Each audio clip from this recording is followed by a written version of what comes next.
Bismillahirrahmanirrahim. Alhamdulillahirabbil alamin wassalatu wassalamu ala Rasulillah. Amma ba'd.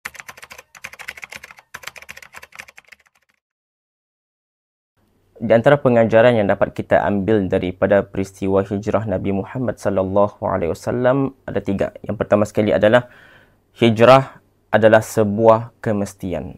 Apabila persekitaran dan lifestyle, cara hidup kita ni menjauhkan diri kita ni daripada Allah Subhanahu wa taala, hingga menjadikan kita dekat dengan Allah Subhanahu wa taala, maka kita mesti melakukan hijrah, perubahan.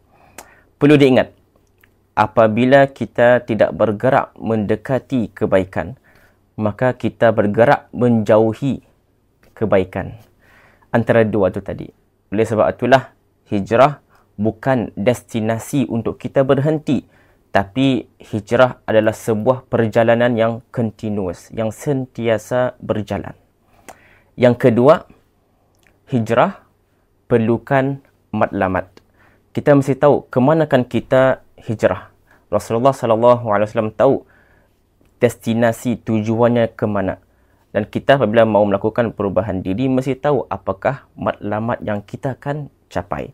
Sekiranya ada keinginan untuk berhijrah, bagus. Tapi belum cukup sampai di sana sahaja. Mesti ada matlamat dan cara-cara yang sistematik untuk sampai kepada matlamat yang kita inginkan. Sebagai contoh, sekiranya kita ni mau berubah daripada indah sembahyang kepada sembahyang 5 waktu fardu sehari itu, maka mula dengan matlamat. Iaitu matlamat kita ni sembahyang fardu 5 waktu sehari. Lepas itu, buat cara-cara sistematik yang boleh kita ni sampai ke sana. Misalnya, susun jadual seharian kita sekeliling di sekitar sembahyang 5 waktu itu. Ataupun di tempat kerja kita ni, di rumah kita ni, jadikan tempat-tempat ni tempat yang memudahkan kita ni untuk mendirikan sembahyang. Contohnya, alihkan perkara-perkara yang boleh mengalihkan perhatian kita ni. Distraction atau dialihkan. Jadi ini di antara contoh-contoh yang boleh kita ni lakukan. Ada matlamat, ada cara-caranya. Dan yang ketiga adalah sebagaimana Nabi sallallahu alaihi wasallam tidak putus asa dalam mencari, berusaha untuk berhijrah sama macam kita ni.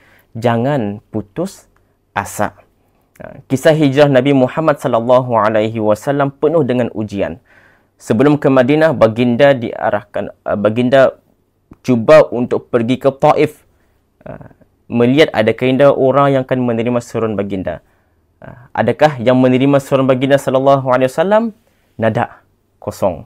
Tapi baginda tidak putus asa.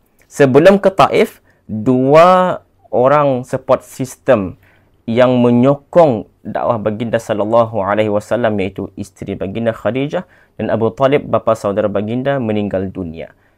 Tapi adakah ujian-ujian ini membuatkan baginda sallallahu alaihi wasallam lemah dan putus asa? Tidak.